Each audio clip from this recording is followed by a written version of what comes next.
When I was younger, I wanted to be a teacher, but quickly changed my mind as I grew older.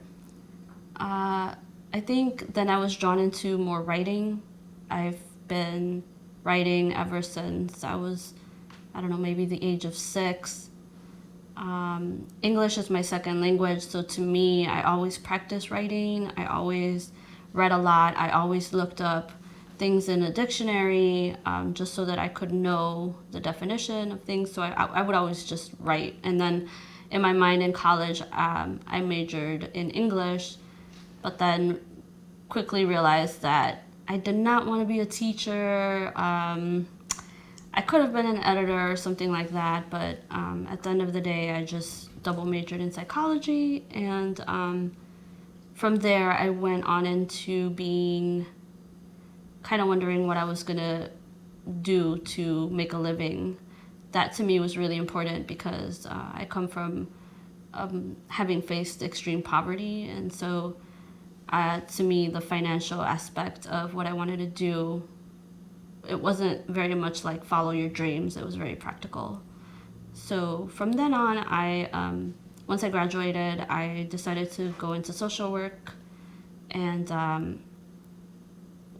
I graduated in social work, and luckily I had an assistantship at the Disability Resource Center at UIC, where they were able to give me kind of experience of working at the Disability Resource Center, which was more about like accommodations and making sure that people had the materials in an accessible format for students who were registered. So I started doing a lot of that work, and that's kind of how I ended up where I work now. Because I would read so much, I would read really awesome, amazing stories, and then I wanted to be one of those authors. I wanted to create something that was meaningful for people. But again, I was also learning English, so to me, it became a challenge. I practiced at it a lot, but generally, also, I've always had depression and just other mental health things happening, so I would use writing to do kind of like as an outlet. Over time, it wasn't until I got into high school where I seriously started taking more kind of seminars around poetry and short story writing. And there I realized that it was really something that I loved.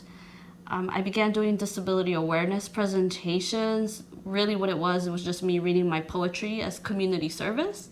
So I was able to do my service learning hours um, and perform and talk about my life through my writing. Um, and since then, I perform off and on, um, kind of talking about my own experiences, but also it was a way to share with people a little bit about my own disability experience. I've performed in the Smithsonian Folklife Festival in Washington, D.C. This was in 2012, and that was such a huge honor for me just to be able to share my work um, in a different venue that was not Chicago. I performed a poem that I debuted to my family first, and then I started reading to just around the community, and I also got to read it at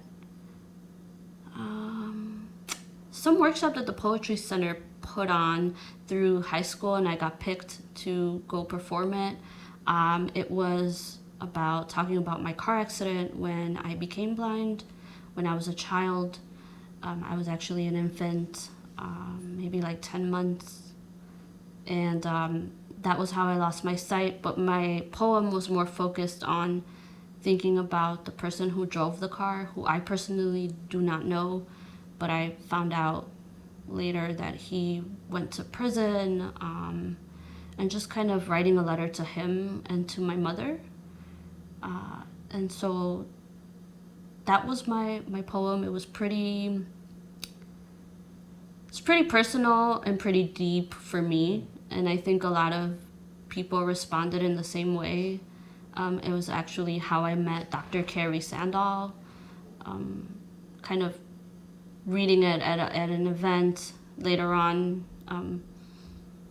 Once I had graduated from high school and gotten into college, I continued reading it some more along with other pieces. And through that, I think Dr. Carrie Sandow really motivated me to continue writing and continue performing. When I got to, she actually was the one who had me suggested that I go to Washington, D.C. through the Disability Resource Center and Disability and Human Development.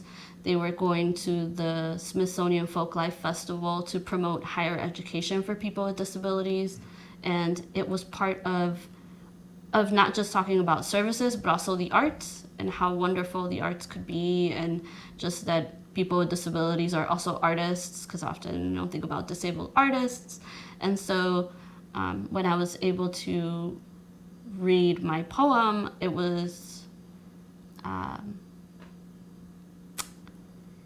just, to me, I never thought that I would get that opportunity. And so again, because it's such a personal experience, I'm often wondering how people receive it, but I think generally it's been pretty positive.